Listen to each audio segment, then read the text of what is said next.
Good evening, it's 9 o'clock. Welcome to these English news editions. Tonight, as a top story, we have the 70th United Nations General Assembly with IGAD Head of State reunion on Somali issues.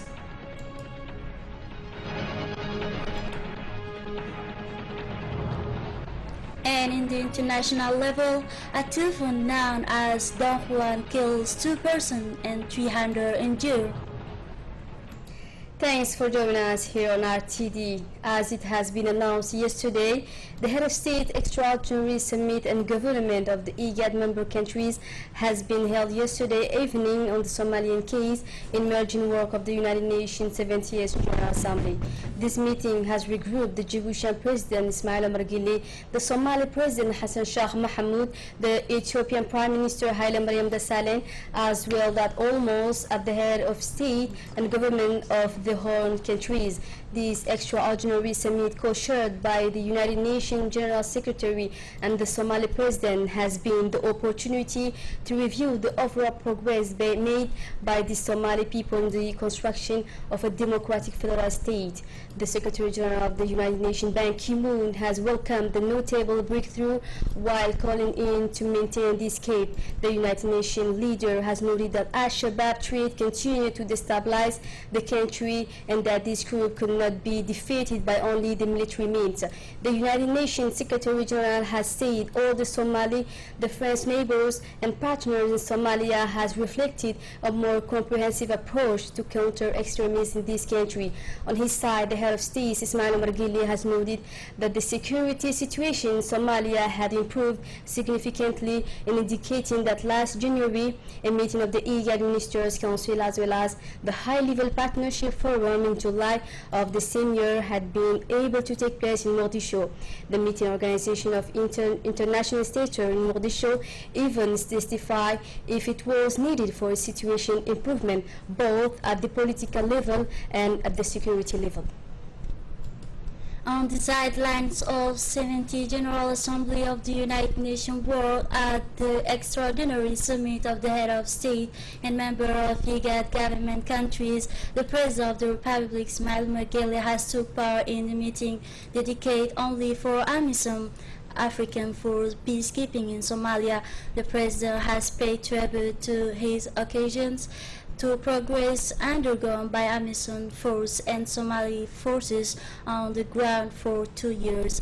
The President has added that in front of such progress, extremist movement of Al-Shabaab continue to play constantly changing tactics, as the recent attacks on the Lego and Denali bases. These attacks have as an objective to counter progress of AMISOM forces in losing control of some areas. The President Guelleh has stressed in his regard that first AMISOM needs help in Somalia first. He underlined the necessity of establishing a Somali army properly equipped who could respond to the challenge posed by the situation. For his part, the President Assajog Mohamud has strongly thanked to the contribution countries of AMISOM forces for their daily tireless effort in the order to maintain security in Somalia. Somali President did not fail to thank the Djiboutian President for his effort undertaken since the beginning of the restored peace in this country. And let's come back to the country's news. The President of the National Assembly, Mohammed Ali Ahmed, has received this morning in an audience the delegation of the World Bank. The delegation was led by the Regional Director resident in Cairo, Mr. Asad Alam, and the resident representative of the World Bank, Mrs. Hummazara Fatouhi. The goal of the Regional Director's visit was to have a close look on the different activities and programs which have been set up in Djibouti. Therefore, during his visit, Mr. Asad Alam has quoted the social programs in Balbala and and the reducing program, the urban poverty in the interior region, among others projects. The regional director has also talked about the meeting he had with the Prime Minister and the Minister of Economy and Finances on the ways and means to support the government's effort. Furthermore, Mr. Asad Alan has indicated all the tracks that need to be explored in the framework of targeting all the development carrier sector, such as the tourism and the transport on the Djibouti-Ethiopia corridor. He said these activities or projects are a great opportunity for Djibouti. And finally, the President of the National Assembly has urged his host to further support the programs undertaken by the country so the government can set all the necessary means to implement the development programs. The Minister of Health, Dr. Qasim Isaaq Usman, has received today in his office a delegation from the Angers University Hospital headed by the Director of Medical Affairs of the Angers CHU, within the presence of the Director General of Peltier and the representative of French Cooperating Agency in Djibouti. The objective of this meeting was to endorse the signing of an international cooperation agreement for 1 year between the University Hospital Center of Agents of Angers and Peltier General Hospital.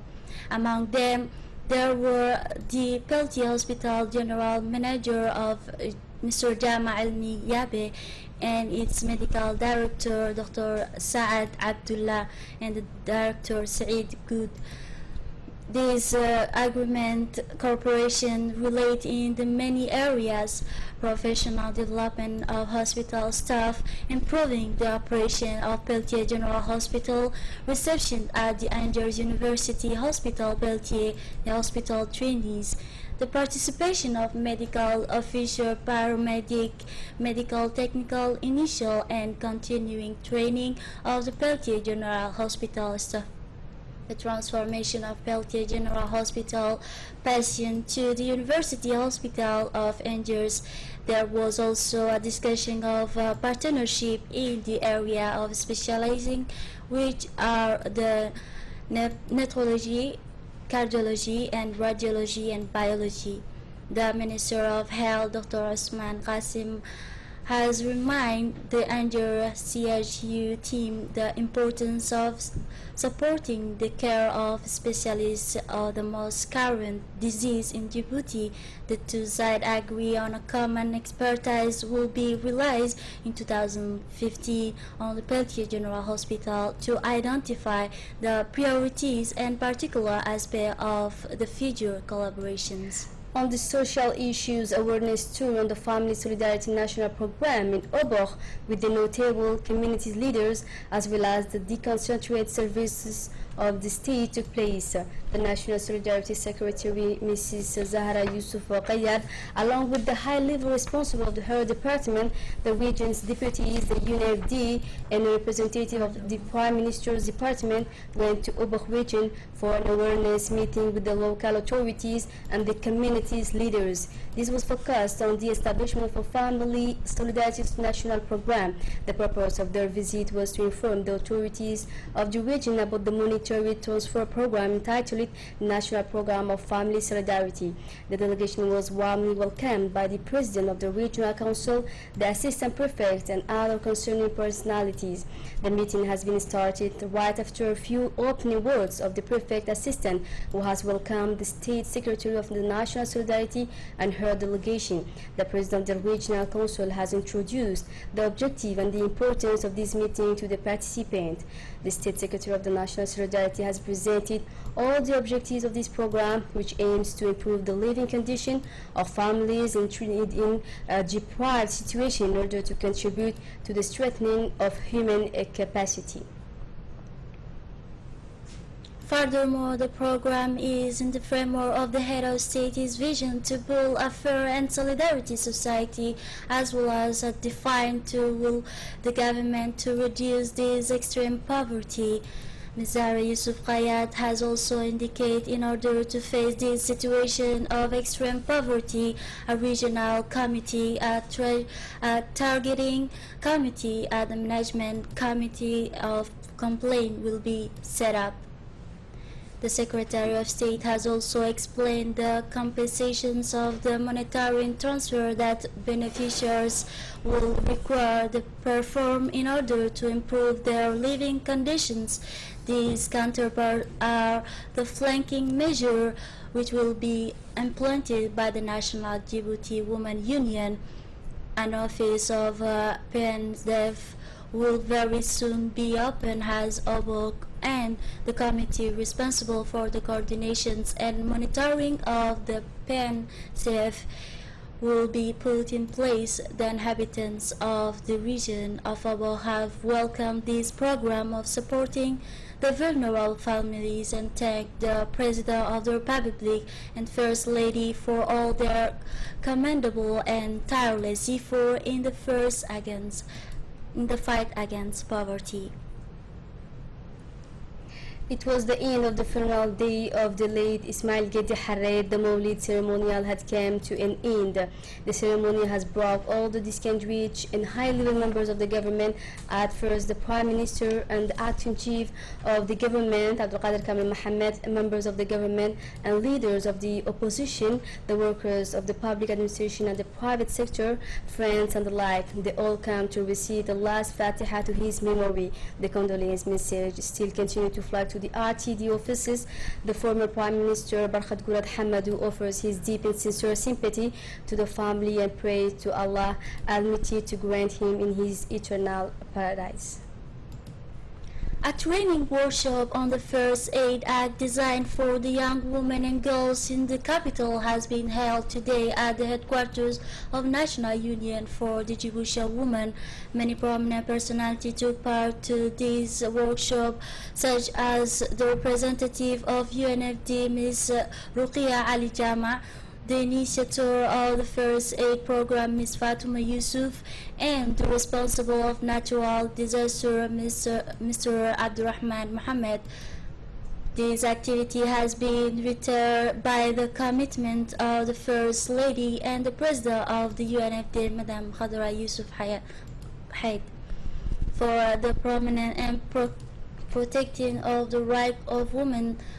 100 women and young girls from the different areas of the capital city were able to benefit from this training workshop, which will be in last 3 days, divided into group of 25 women or young girls. The first group has begun today at training. The objective of this workshop is to prevent women of marital risks and how to avoid them. The Geophysical Observatory of Arta has recorded a major earthquake of magnitude 4.8 as the Richter scale this morning at 8 a.m. the Gulf of Tajura. The epicenter was located 22 kilometers southeast of Obok town and has a depth of 6.75 kilometers, a distance of hypocentral of approximately 23.05 kilometers compared to Obok. This earthquake has been followed by multiple replicas of low magnitude. The main impact has been felt in several cities such as Djibouti, Arta, Tajura, and Obok. On the regional international scene, Ethiopia received the South Award 2015 for achieving the Millennium Goal for halving poverty.